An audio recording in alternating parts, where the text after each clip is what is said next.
FM. You're very welcome back to the programme. Many of you looking ahead to holidays. Where should we go? What should we do? And is there still chance to get a bargain at this stage? It's something we said that we would find out. And I'm joined on the line now by Eoghan Corry, editor of TravelExtra.ie. Good morning to you, Eoghan. Good morning. And thanks very much for joining us this morning. Always a pleasure. It's a good time of the year, I suppose, to book the holiday if you haven't done so already, in that the summer is just around the corner. You don't have to wait all that long before you go travelling. There's a bit of that. There's also, it's a good time to read what has been selling pretty well. What happens in the modern world is when things sell early, the prices climb. And what has been a little bit slower to market. Always a good thing to watch out for is a new route, a route that hasn't been around for a couple of years. It takes about 18 months for an airline to get the message out about a new route. And when they do, in that period, very often, I know Michael O'Leary would be a good example. He's prepared to take a hit on a route for a little bit of while. He says that he doesn't expect to make money on it in the first year. From a consumer point of view, keep an eye on those new routes, and there's quite a few of them out there.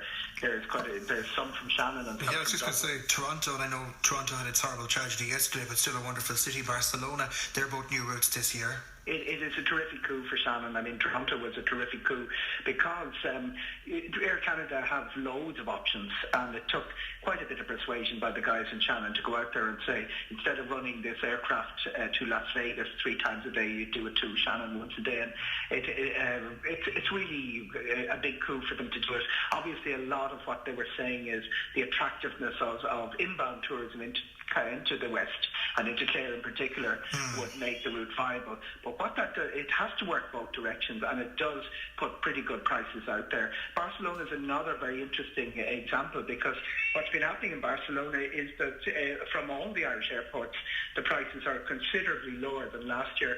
I think that's a little bit of a knock. It's not very well publicised, but a little bit of a knock on from what was happening politically in Catalonia. Okay, maybe the appetite not quite there for Joe Public to travel. It was colossally overpriced anyway to start with, so that's another reason, I suppose. I mean, Barcelona was really expensive compared with some of the airlines around it, Salou and Girona, but I've noticed it's slipped back into place a little bit this year. Okay, interesting stuff. Where else are you looking at in terms of places to travel? Obviously, we like to fly Shannon, but there are other airports. We're open to that. Well, there's from Dublin, it's been quite a deal of expansion and long haul. We've 2 new routes to China out of nowhere. Like, it's a real case of you wait 80 years and 2 of them come together. One of them is into Beijing, and the other one is with Cathay with Hainan, and the other one is into Hong Kong with Cathay Pacific. What that has done has created a little bit of leeway in the connecting markets. Our 2 big long-haul markets out of Ireland are Thailand and Australia. Australia, oddly enough, even though it's the furthest distance away, had got was the biggest long-haul destination out of Ireland, to about 60,000 people a year, but it's been overtaken by Thailand this year. Australia's been overtaken by Thailand. I noticed a little bit of leeway in those prices because of the number of choices we have. We have Qatar Airways started last year through Doha, with 2 flights daily through Abu Dhabi and Dubai each. And we have 2 flights going to Istanbul. You can't reach Australia, but you can reach Thailand. That's opened up a whole raft of those Asian destinations. The size of the Irish holiday market, long haul in that direction into Asia, is the size of what the entire market used to be 25 years ago. That's how far we look nowadays, and how the appetite for long haul travel has grown. And the appetite is there among sorry to cut across you, and it's there amongst the public to take these big far-flung journeys. What used to be 3 or 4 flights. I just came back in from Adelaide myself on Saturday. It's a one-stop over Dubai, and long ago that would have been London, Singapore, Sydney, and then to Adelaide. But it's still a long flight, but people are prepared to take one stop. They're not prepared to take 2, 3, and 4. And a lot of the action we are seeing in 2018 has been the opening up of long-haul options. And That's also very interesting in the Canadian direction, because what the east coast of Canada and the east coast of the United States are now short-haul flights. There's no other word for it.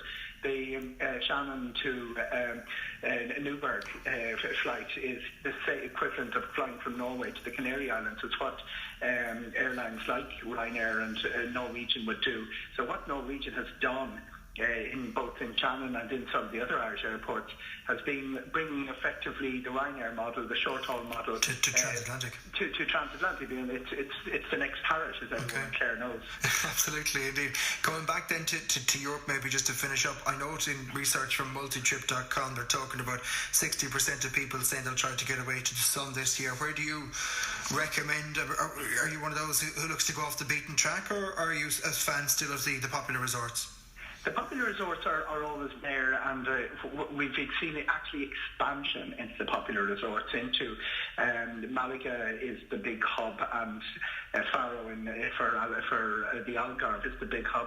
What I do notice is a growth of people going off the popular track, but not necessarily to other countries, straying within Spain, straying up to the mountains, to the Sierra Nevada, seeing those beautiful cities, Cordoba, Sevilla, places like that, and also straying into northern Portugal, where prices are considerably lower. You can fly into Lisbon and out of Porto. You can do fly drive stuff there. It isn't competing in numbers with what going to the traditional spots. The other little unexpected thing that I've noticed since January is Turkey has become very much the comeback kid. For about 3 years, for loads of reasons. People were not really prepared to risk families. So, I mean, individuals, groups of golfers were still going, but if you were bringing children, they didn't tend to look to Turkey. But the growth in outbound to Turkey, it's still, the numbers will not compete with those big resorts I've just been talking about. But what has eased that transition back for Turkey has been pretty good prices that have been dropped onto the marketplace. And it's quite interesting that Ryanair, who said, Michael O'Leary, said he'd never, in a conversation with him about 6 months ago, said he'd never fly to Turkey, and that's where he started flying this year. We were used to those turnarounds, should we say, from Michael O'Leary. That's what makes him successful. His colleague Kenny Jacobs says almost everything in the Ryanair, the so-called Always Getting Better programme, has been things that Michael O'Leary said would never happen.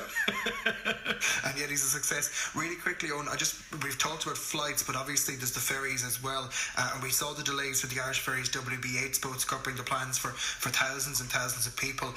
Will that warn people away from ferries, or should it? The company's saying it should be a relatively short delay in terms of the delivery of that boat, although obviously it affects those who booked their trips already. Not at all. I don't see any impact on the growth in ferries. What happens is, it happens quite a bit in shipping. It happens with cruise ships. There's the delivery of the ship is a couple of weeks late. The reason Irish Ferries jumped last Friday by contacting all their customers was they still had enough capacity on their other ferry. It means driving for people that wanted to leave from Dublin, they may have to drive to Rosslare instead. And it means possibly shaving a day off either end of your holiday. But they still had the capacity to do it. They still had the capacity to accommodate all their passengers, not counting the ones who want to just cancel and get their money back. 10,000 customers is not a huge amount. I know it's 10 aircraft because there's 18. You could fit 1,800 on that, but it hadn't been filled to that extent. It was a little bit nervous move for Irish Ferries, how they would be seen in the marketplace. I do think there's been a lot of reaction to what is a smaller issue. What we are seeing is Cork opening their first direct ferry route to Spain, which is to Santander, which is an amazing leap forward.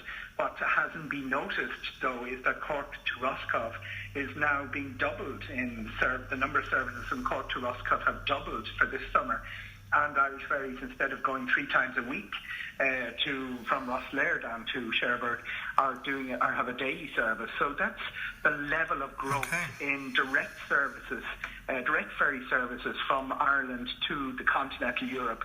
I think the ferry companies are having an eye on Brexit as well. What would happen with freight and people trying to go through Brexit in the new environment from March 2019. But I would we could not recommend highly enough the family holiday by ferry, where you have the car and you head off down to those lovely French campsites, and there's loads of activities, and they reinvented themselves each year. Zip lines through the trees, all of those sort of things. The old image of camping that we got from that episode of Father Ted is very, very far back in the past. Absolutely, indeed. Appreciate your insight, Eoghan Corry of TravelExtra.ie. Thanks very much for joining us this morning. All the very best. Take care. Bye-bye.